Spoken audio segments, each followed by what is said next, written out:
Hello and welcome to this IB Math Intense video on working with three-dimensional objects, part of our Working in 3D Space set of videos. This is just applying some relatively simple prior knowledge that we've got on Pythagoras and simple trig ratios to problems that are set with three-dimensional shapes. And this is on the syllabus, SL 3.1, building on the things we did in the last video, but talking about distances and also the size of angles between two intersecting lines or between a line and a plane. And as I said before, you'll find this very straightforward if you've got prior knowledge of Pythagoras, which we should have learnt before, and just the simple work on trig ratios, sine, cosine and tan in right angled triangles. So what kind of thing are we looking at when we're working with three-dimensional objects? Well, typically here's a cuboid.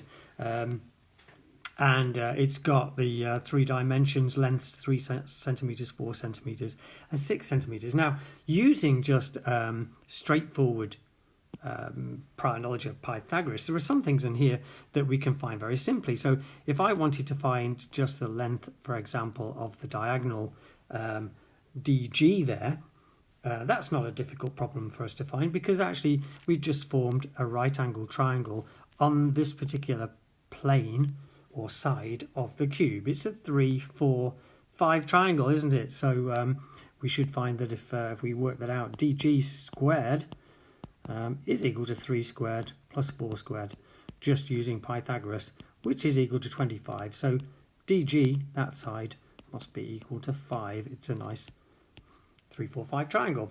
And if we wanted to find an angle within that triangle, then we could use the knowledge that we've got of the trig ratios to find that. So for example, if I wanted to find this angle here, the angle DGC is what I'm trying to find. Well, we've got a nice right angle triangle there on that plane, and it's got sides 3, 4, 5. And I'm looking for this angle here, theta. Well, what have I got? Well, I can use any of the trig ratios, but let's use what we know. So we've got, let's use tan. Tan theta equals the opposite over the adjacent. And the opposite side is 4, and the adjacent is 3. And so if I work that out on my calculator, inverse tan of 4 over 3, it'll give me the angle size. Theta equals 53.1 degrees, just at 1 decimal place. Now that's very straightforward if I'm just finding angles or diagonals that are on any of the planes, because actually it's just a two-dimensional problem then. But what we're looking at now is problems where we're looking at a three-dimensional, one of the diagonals or angles through a three-dimensional shape. So for example, this problem here, I've got the diagonal AG and I'm looking, well, in this case, for the length of that. Well, to do that, I need to try and visualize this as a right angled triangle, and I can do that if I let's just draw some more sides of that triangle. I end up constructing a right angled triangle through the three-dimensional shape. So there I've got this three-dimensional triangle. Sorry, I've got this triangle, which is A, G and C.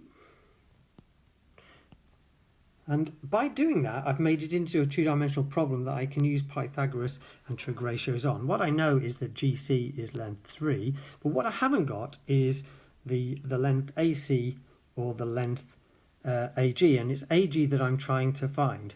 So I need to find AC so I can use Pythagoras to find AG.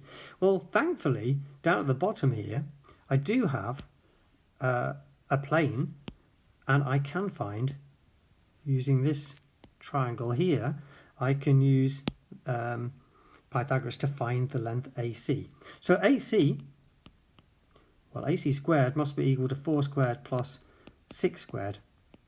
16 plus 36, which is 52. That means AC must be the square root of 52, which is 2 root 13, if you simplify it, 2 root 13. So I've now got 2 root 13 as the length AC, and now I can find the diagonal AG, again just by using Pythagoras. So AG squared this time is going to be 2 root 13 all squared, which is 52, plus 3 squared, which is 9, which is 61. So AG must be the square root of 61, which, given that 61 is a prime number, I can't simplify that anymore. So there we go, AG equals root 61. So that's a typical finding a length type problem with a 3D shape, finding one of the diagonals that's going through the center of the 3D shape. And it's just about breaking it down into a series of Pythagoras right angle triangle problems. We might simply be asked to find an angle. So in that same triangle that we were dealing with before, I might be asked to find the missing, or one of the angles, the angle created by the plane ABCD, which is the bottom surface, and the diagonal AG, the one we were working at. So this time I'm going to use a bit of nice straightforward trigonometry. I've got my triangle from before. That's not very nice, is it? Should we make that look a bit nicer? Yes, let's do that. Let's draw it properly. Bit better. What have I got? I've got A, C and G. There's the triangle made. There's the angle theta that I want. It doesn't look like a right angle triangle, does it, from there? But there, trust me, it's supposed to be. And remember that AC is the diagonal that we previously calculated as 2 root 13. Now I can find the angle between the plane and the diagonal just using simple trig ratios. I've got the adjacent side and the opposite side there. So my angle theta, tan theta, is going to be the opposite over the adjacent, which is 3 over 2 root 13. And if I work that out on my calculator, I'll find that the angle theta is 22.6. So nothing too complicated there. It's actually just a two-dimensional problem, but we need to visualize what the two-dimensional, or the triangle, is that we're working with, and sketching it or drawing it like the drawing that I made is probably the best way of visualizing that. So one more question, just so we're okay with that. It's the same triangle, but this time I've drawn a diagonal from D to F, and I'm asking to find the angle between the plane BCFG and the diagonal DF. So the plane BCFG is the back surface, the one furthest away from us, and there's the triangle that's been formed by the diagonal and the plane. And so what I want to do here is, well, use a bit of Pythagoras first of all to find a missing length that will help me. So if I just draw the triangle again that we're dealing with here. Oops, not very good, but that will do. F at the top, C there and D there.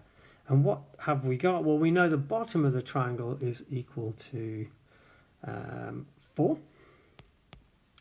But we don't have the diagonal FC, and we don't have the diagonal FD.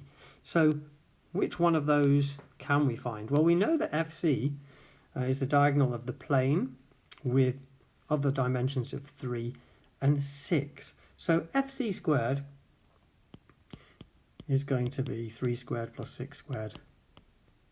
So that means FC is going to be the square root of 36 plus 9 is 45, root 45. That's 3 root 5 if we simplify it.